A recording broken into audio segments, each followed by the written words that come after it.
Well, I can remember that's the wonderful Christian number 7, the magical number of Christianity.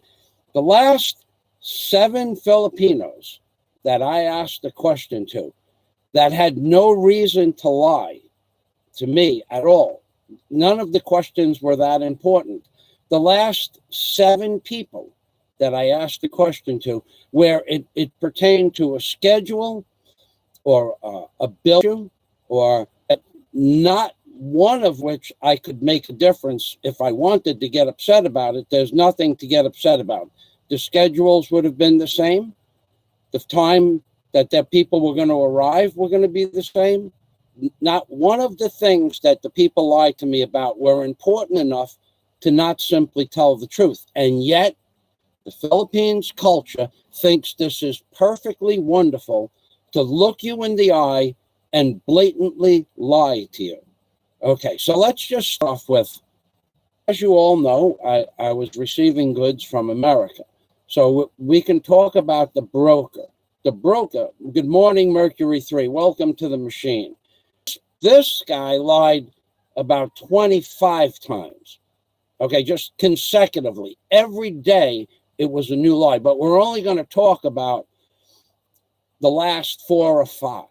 Okay, so the broker kept telling me he's taking care of business and the paperwork and that each step of the way to get my goods was problem.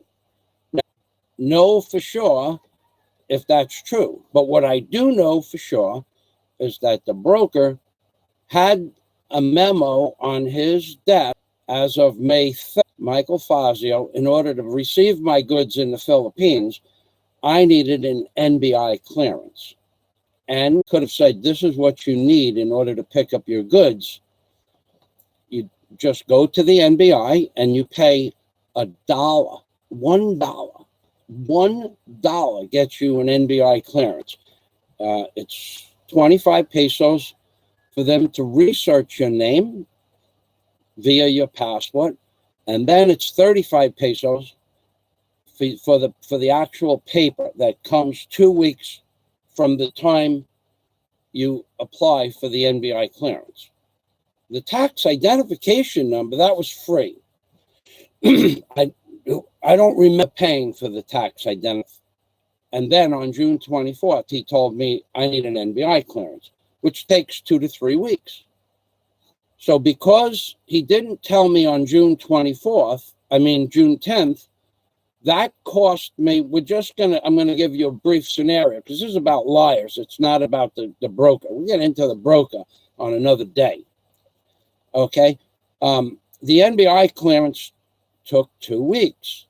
The tax identification I had within 3 days, but I also had a certificate from the NBI clearance that should have been usable for certification that Michael Fazio filled out the paperwork for the NBI clearance and swore under oath after being fingerprinted, palm printed, and thumb printed, fingerprinted, and also, the meat of your fingers.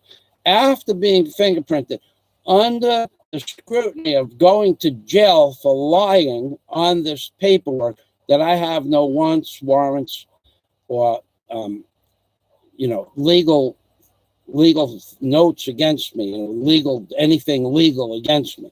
So I could have gone to jail for lying had I known about any of those things. So turns out I didn't have any of those things, so I wasn't lying. But within an hour of applying for the NBI clearance, I had that notification. So now I send it back to the broker, and he does nothing with it. Nothing. He said, I'm doing all I can. So because of his process on June 24th, the day the container arrived in Cebu, long story short, that trip to Cebu at about 8,000 pesos and 3 days of my life, and in addition to the physical costs of time and monies, it costed 30. Okay, so it was 12,000, it was 13,000, it was 12,800, 13,000 pesos for the Port of Cebu, Port Authority of Cebu, for late, because the container sat on the ground for however many days it was, 14 days. So it was 1,000 pesos a day for that. But the shipping company that actually shipped it, Maersk, was charging me, for those 14 days, they charged me 2,500 pesos a day. So that was 44,000 pesos for that item. So 44 and 12,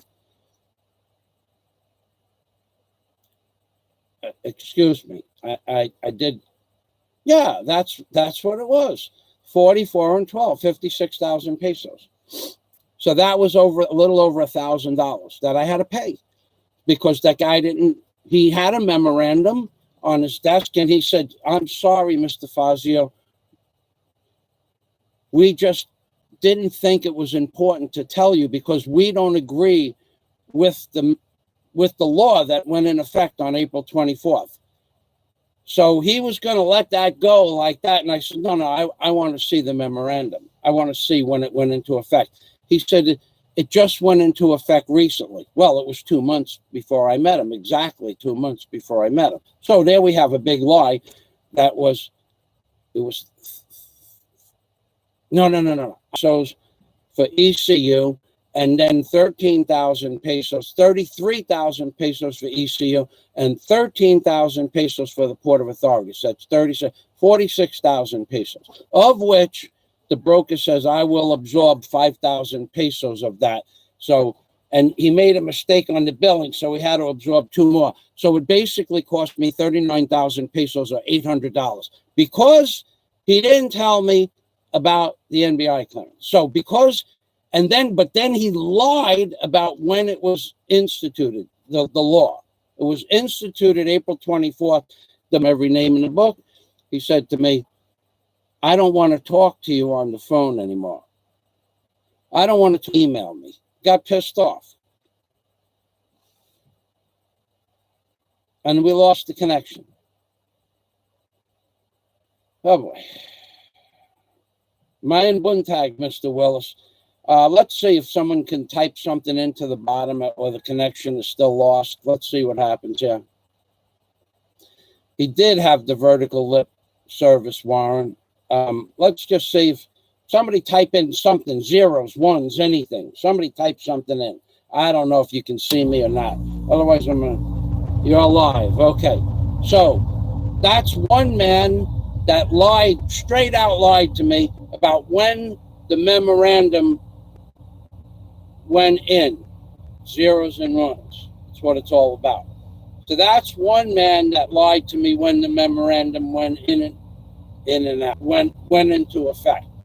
He could have just said, I fucked up, I'll split the cost with you. But he didn't want to do that.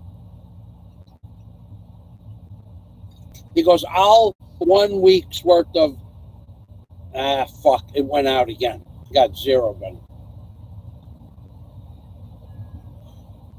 I'm going to do this over again. I'm gonna start over again. Fucking internet in the Philippines.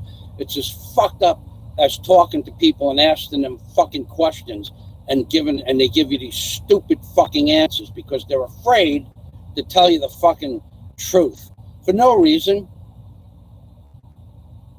Gonna reboot it, Warren.